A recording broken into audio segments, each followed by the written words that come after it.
Good morning, good afternoon. Hello, everyone. Welcome to the EdTech Lounge session.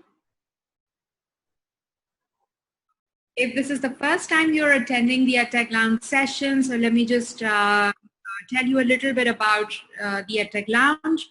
My name is Asad Naseem, and I'm part of the Network of Quality Teaching and Learning.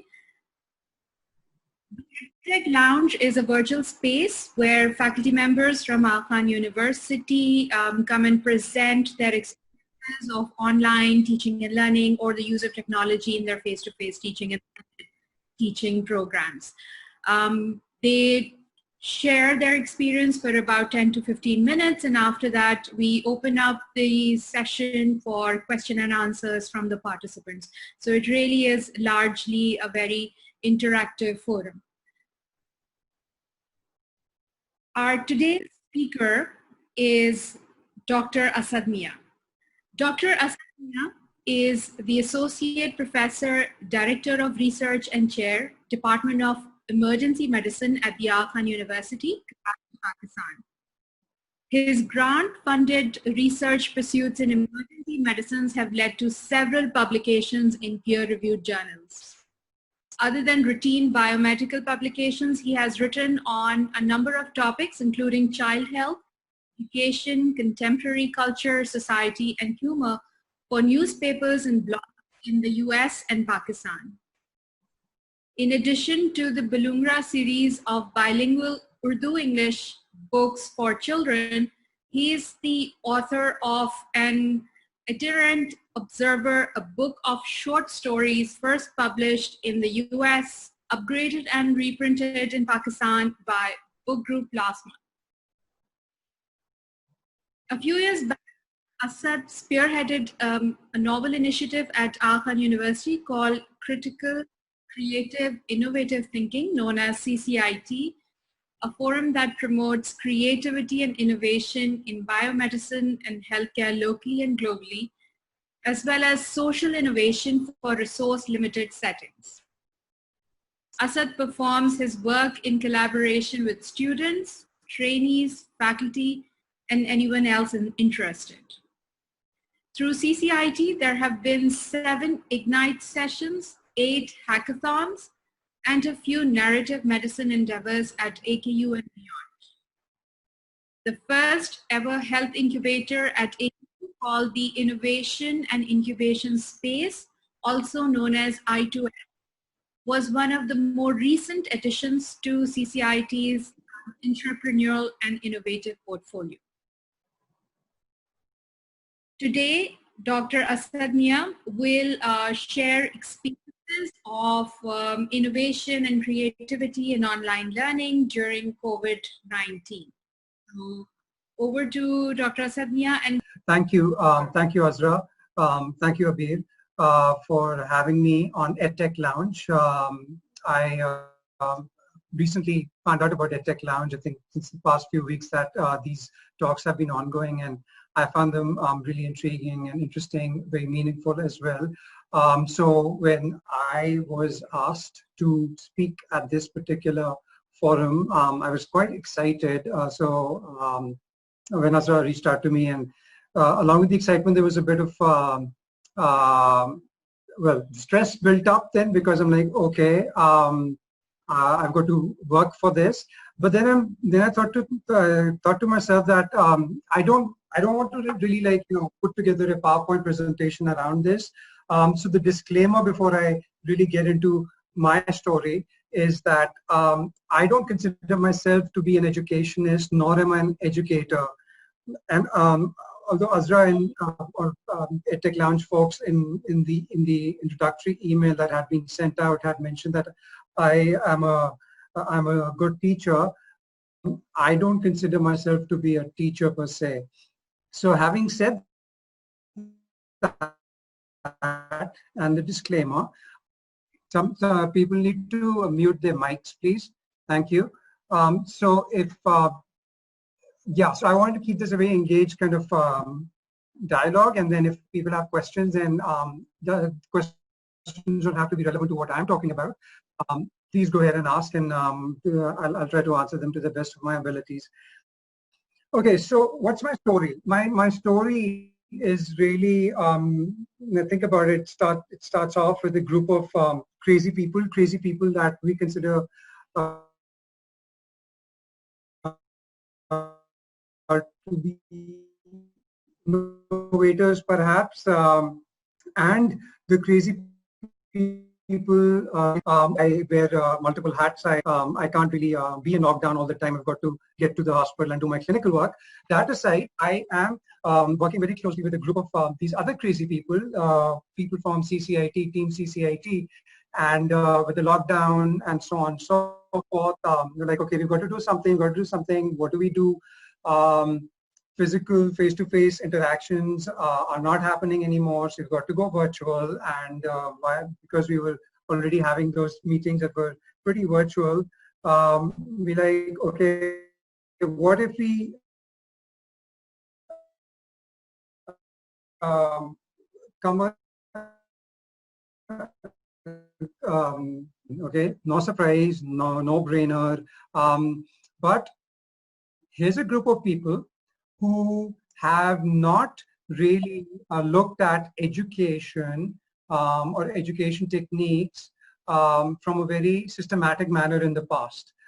We are just very interested people, and we want to utilize our expertise or experience of creativity and innovation, or creative innovation, as well as entrepreneurship, and apply it within the context of COVID-19, and then offer that to anyone who's interested, whether that's a student, students or trainees, faculty, or none of the above or all of the above. And so with that thought in mind, we put together a concept note. We were lucky that there was interest from the medical college from the get-go. Dr. Sadaf Khan, who's the Associate Dean for UGME, she had reached out to us as well, and we had been working with her office and with her support on a course which was meant for medical students as an optional course called Off the Beaten Track, OTBT, and we had started working with her on that late last year. But then, because we hadn't been able to roll out that particular course, and this was a new kind of a fast-tracked course on innovation, creativity, and entrepreneurship, and Sadaf was very interested that we do something different for medical students. We said, hey, wait a minute, this is great. We have a problem that is in this lockdown. How do we engage with students as well as other non-students, and we utilize innovation, creativity, or entrepreneurship, or ICE for short, and within the context of COVID-19? Can we then put together a course around all of those things, and we have a target audience that is interested, potentially interested? Can we offer it to them? Keep it entrepreneurial, so we will charge for this particular course, and then let's see where we can go from there. So we had an interest group. We had our own team that was willing to, my own team that was willing to work on this, and students and non-students potentially interested as the target audience. We wish to utilize all the techie-based things in education, flipped classroom approach or blended learning. I'm kind of looking at my notes over here as well. So I'm personally not an expert in any of these approaches, but I have been intrigued for the past several years that these things have been happening at AKU. Some of these things, my junior colleagues in my own Department of Emergency Medicine, they've been utilizing these techniques. I have been more peripherally, I've been involved with these things, but this was the first time that, with the excitement of my own group of people who were willing to work for this particular course, and this willingness to kind of do this in quick time, and with zero budget. So we did not have any money to put together something like this. Yet we wanted to keep it high tech. So I'm highlighting some of the important points that we have also learned, that we want to use technology. We may not have the expertise, but we know where to go to find that expertise. We don't have money, which is fine. The group that is willing to put together the course, collectively, has the expertise to do something like this, and we are all contributing our time and effort. So what is the money really needed for? In fact, we put in our time and effort. None of the people who are putting together this course are being paid to create this novel original course. Yet we are being exceedingly intrapreneurial, because it's within the organization, and we want to create this for, we want to charge our students, or as well as others, whoever's interested, and we really deliberated on how much we were going to charge. So we wanted to demonstrate that we could utilize this as a revenue generating mechanism as well for our co-innovation and incubation hub, that's CCIT. So multiple things were being checked off through this approach. Okay, so right. So I did mention to you, no budget, not having all of the expertise. Those are challenges, but that's been the hallmark for pretty much anything and everything that CCIT has put together, because we pick up things that are original. We don't have the experience of these things before, yet it does not stop us from implementing original or novel work. Necessity truly is the mother of invention. That's what we've demonstrated through this particular course. I did not mention to you the name of the course. For those of you, maybe some of the people on this in this virtual session or attending might be participants of this course. Actually, the next the module of the course will be right after this particular session. So it'll be module 4. It's called ICE in Times of COVID-19. ICE is the acronym that we have been using for the past year or so, and it's Innovation, Creativity, Entrepreneurship, ICE, and in times of COVID-19, because everything we're doing around that modular-based course has to be relevant to COVID-19 times.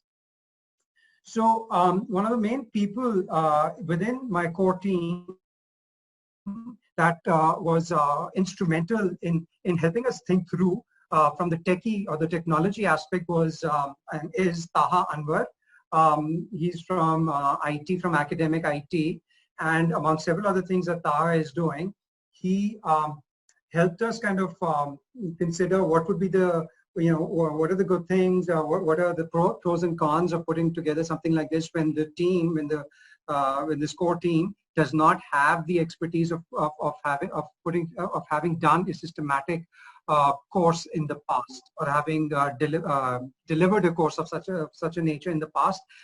Complicated further by not having face-to-face sessions, the virtual aspect of the planning as well as of the execution of the course. So he kind of took us through this process, and so other than him, we've got people who've got engineering skill sets. Yes, they're biomedical engineers, but with the engineering know-how, core team, as well as our innovation fellows, there's a lot of energy and drive, and these are younger people typically.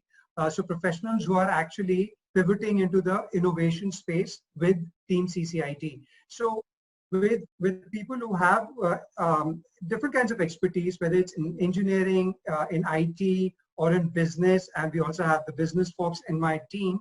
So all of us came together, put our heads into it, and we said, yes, so we can certainly keep building up this potential course. And I think that's the recipe for putting together something like this in very difficult times, when you can't have face-to-face participation, when you can't be coming into your workplace and planning your courses. You can't have those meetings face-to-face. So if everything is being done virtually, it comes with a price. It's fun as well that you can have these, you can plan these things virtually, but when you can't see those people, you don't know how people are also feeling because you're not able to see them. I can't see anybody in this session. I can only see my face, but I have no idea what the rest of you are feeling right now. Maybe I've put most of you to sleep anyways. But my point is that the virtual nature of things, it excites us. At the same time, it challenges us as well. But I think what we've learned as part of this process is that you've got to embrace the very difficult nature of things. But if you start looking at things from the lens of, through the lens of innovation and creativity, then you start getting really excited about the virtual nature of the work as well.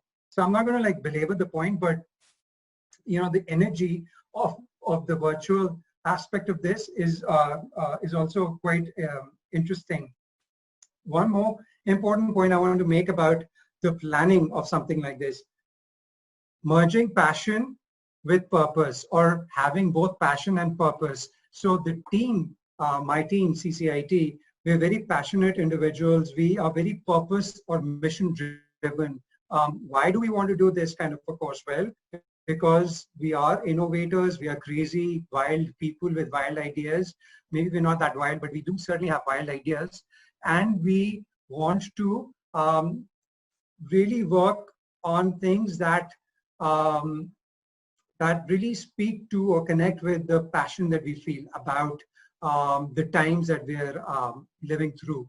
You could challenge me and say, well, why should one be passionate about COVID-19 times? These are difficult times, but it is these difficult times that kind of make us realize whether we're just going to like back down and then keep doing things traditionally, or are we going to like take up arms against a sea of trouble, and by doing so, are we going to like rise to the challenge and transcend it?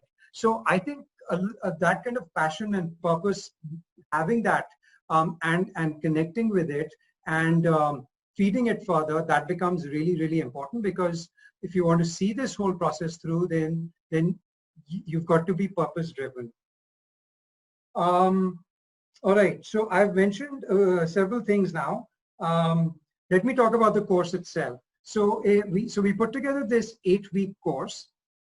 It was the main pillars of the course, like I mentioned earlier, acronym ICE: Innovation, Creativity, Entrepreneurship, and everything had to be relevant to COVID-19 times. So we started off this, and we're kind of about midway done with this course. So today is week 4 of that. We have another 4 weeks. We'll be done by the first week of August.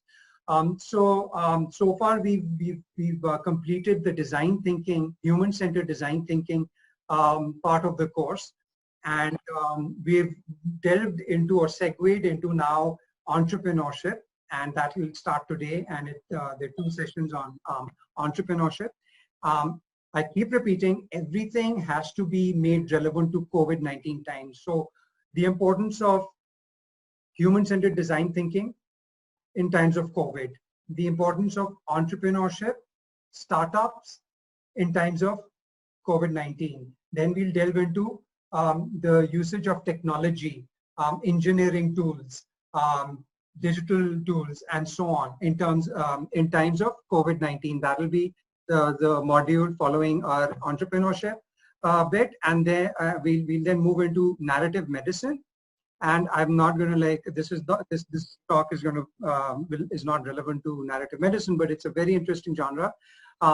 Makes a very strong case for empathy, and especially in times of COVID-19, I think empathy becomes exceedingly important, not just for physicians as myself, but for anybody. Everyone's been impacted by COVID-19, so I think it's really exceedingly important that we kind of try to feel, put ourselves in somebody else's shoes and see and feel, understand how people are feeling other than yourself. Everything is not about yourself, so on and so forth. So that's narrative medicine. And we'll end with how innovation, creativity, and entrepreneurship are really exceedingly strong pillars, or can be strong pillars for one's life. So innovation for life. And that's how we will end this particular course, hopefully on a very high note. So I've taken you through the structure of that course. The online virtual nature of it, I've already told you. We created with Taha's help We utilize AQU's LMS, which is the learning management system. We utilize VLE, the virtual learning environment. We are quite interested in utilizing tools such as Kahoot and Padlet and all of that jazz. We very early on in the course, we administered a questionnaire to all on innovation and creativity. So that kind of engagement, I think, was really important for us, because if we are able to get the baseline, then after 8 weeks of this course, we would like to re-administer the question and figure out how far have they come across this spectrum of innovative thinking or creative and critical thinking, so that we have this tool that we can utilize and figure out whether the course itself has impact through an objective measurement. So there's that's a relatively simple, straightforward strategy, I believe, that you could utilize to measure the impactfulness of the virtual education course that you have executed on. So 35 participants in this particular course that I'm talking about. We have around 8 to 10 co-facilitators. So we're a group of about maybe 42 people, including the facilitators. In terms of the participants, we've had a mixed bag of participants. There's several medical students. I don't know whether we have nursing students or not, but we have the gamut of physicians, nurses. We've got some people from disciplines other than healthcare. We've got people from backgrounds in IT and business and pharmacy, people from outside of AKU as well. So it's a cross-disciplinary group of people from within the organization as well as outside of the organization. So far about midway done, like I mentioned, and only 1 or 2 people have dropped out of the course. So we still have around 33 participants. What we do is that we start off typically with the large group. We have a bit of didactics, but about 10 minutes or so, 10, 15 minutes. And then we try to quickly break into small groups using Zoom breakout rooms. And then the co-facilitators, 2 co-facilitators per small group typically. They take them through an exercise. We have a very detailed step-by-step approach to the small group breakout sessions, which my innovation fellows have been instrumental in putting together the methodology for the small group interactions, education-based interactions. I think those small group breakout rooms are exceedingly important. That might just be my opinion, anecdotal somewhat, because we don't have the evaluations from our participants as yet.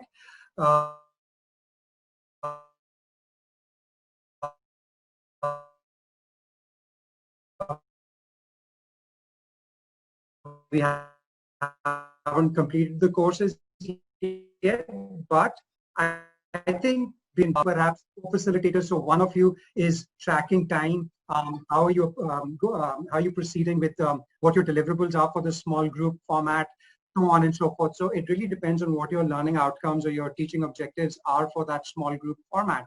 And so somebody has to track it. So maybe you could have, if an individual is into virtual teaching, then perhaps you should consider having some volunteer who is able to be maybe like a co-facilitator, but a silent co-facilitator who could track to make sure that you're very sensitive about time. You're not really going over time. And if you are, then you're actually warning your participants and so on and so forth, because I think it's really important, especially in virtual spaces when you can't see people, that you don't end up losing their interest, which is a major concern, and it's a real concern. Okay, so what were the strengths of what we've done? What we've demonstrated is that when you have low resources, don't feel limited by that. Okay, that actually could be very useful for you, because in low resources or no resources, you could keep up with your piloting iterations of what you're doing, learning from them, and that iterative process is very much part of innovative practice as well. I highly recommend that you think about high-tech approaches, because if you approach very high and you fall short, then at least you have attempted the kinds of technologies that we have access to now, especially at AKU. People's drives and passions are really important to core team as well as who your target audience is. Make sure that what you're delivering is in sync with what the learner wants to learn. What are some of the weaknesses? Virtual environment comes with its own weakness of not having a face-to-face interaction, not being able to follow expressions. So only few in that virtual group are going to talk, so you don't know what's happening with the rest of the folks, which might be the majority. Yeah, and so what would be the take home? Be entrepreneurial, where innovation and creativity work are concerned for virtual education. When you're going to put in the time and the effort, be entrepreneurial. Consider that you may be able to have this as a potential revenue stream. That's what we wanted to demonstrate, because we are an innovation hub. Purpose and passion, I keep repeating that. Understand your learners. Consider the novelty and the originality of your work, because you don't want to keep repeating what's been done in the past. So I would highly recommend non-traditional approaches to virtual education. What do we want to do in the future? Pretty much moving from facilitator-led virtual courses to non-facilitator virtual courses. We're thinking about that. How do we do that? Along with interest groups from UGME, PGME, other people's School of Nursing, how can we kind of water down some of what we have done for the larger course, and then repeating some of these, perhaps just 2 modules at a time, so that your learner also doesn't have to stick to something for 8 weeks. So that's something we have in the works, and so on and so forth. That's pretty much it. I did start off by saying with my disclaimer that that I'm not a teacher, but what I have considered myself to be is a learner. And I think this approach has kind of kept me very grounded as well, because I'm constantly learning, and I want to keep learning. And I don't want to ever get to a stage where I think I'm the teacher and everybody else is a learner, because I think that is counterintuitive to teaching learning, perhaps. When I feel that I'm a learner, I have as much to learn as the other person. It doesn't really matter whether the other person is a student or a teacher. It goes both ways, right? And it's really about learning, in my opinion, and not so much about teaching. It's about learning. That's how I want to look at this. And be curious, be childlike in your approach to things, and be nice to people. That's pretty much it. Thank you.